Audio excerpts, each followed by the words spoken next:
Bonjour, je m'appelle Tyrone et vous? Bonjour, je m'appelle Lénaëlle. Vous pouvez vous présenter s'il Oui, vous bien plaît? sûr. Alors, du coup, moi j'ai 20 ans. Je suis en troisième année de licence de psychologie à cette université, du coup. Et en même temps, j'essaie de me former pour devenir tatoueuse. Et vous pouvez nous raconter votre histoire? Ouais, bien sûr. Alors, moi, je viens pas du tout de Bretagne à la base. Je viens de l'est de la France, donc à la frontière entre France et Luxembourg, on va dire. Mes parents habitent là-bas. Donc, j'ai fait toute ma scolarité là-bas, donc c'est très différent de la Bretagne, ça change beaucoup. Et je suis arrivée seulement il y a 3 ans sur Rennes, donc je découvre encore un petit peu la ville pour faire ma licence de psychologie, du coup. Voilà. Les obstacles. Ouais. Alors, pour choisir la formation, il y a eu beaucoup d'obstacles, oui, parce qu'on passe par une plateforme qui s'appelle du coup Parcoursup, qui est très sélective.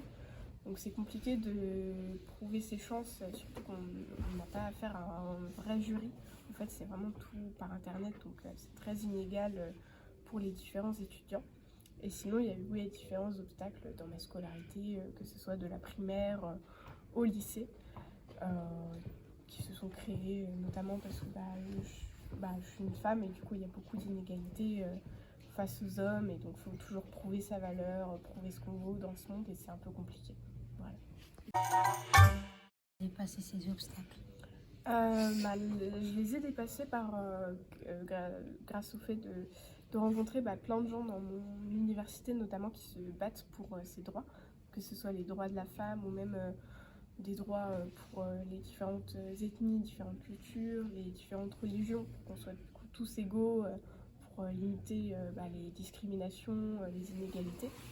Et c'est surtout du coup en rencontrant ces gens et en faisant plein d'actions solidaires, on va dire, que ce soit des manifestations ou des rencontres, des conférences, des choses comme ça, que du coup je dépasse tous ces obstacles au quotidien.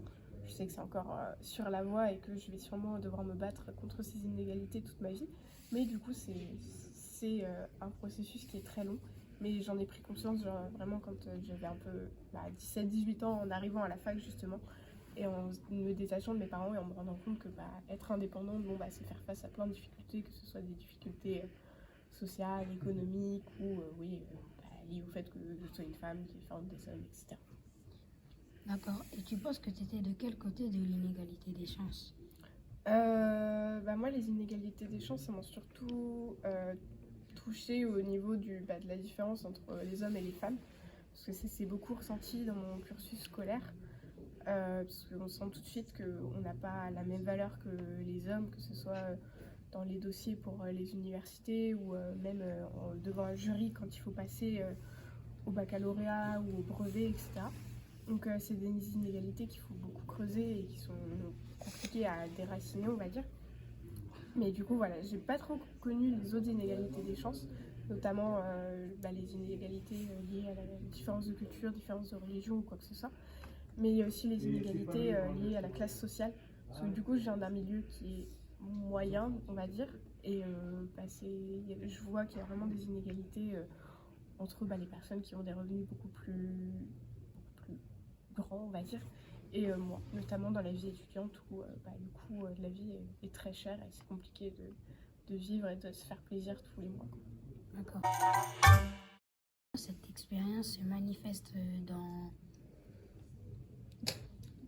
ton espace créatif. Moi, du coup, j'ai toujours eu une grande pratique artistique, donc notamment du dessin. J'ai fait pas mal de bandes dessinées parce que j'étais dans des cours de dessin avant. Et pardon. Depuis peu, du coup, j'écris pas mal dans le projet d'écrire un roman potentiellement, mais ça, c'est un grand rêve, on va dire. Et ça se manifeste beaucoup parce que je me rends compte que... je suis désolée. C'est pas grave.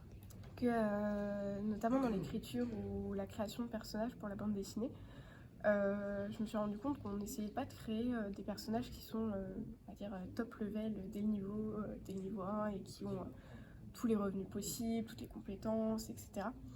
Et je me suis rendu compte du coup que on crée des personnages qui ont quand même des difficultés, qui font face à des inégalités, qu'elles soient du coup raciales, sociales, économiques, etc.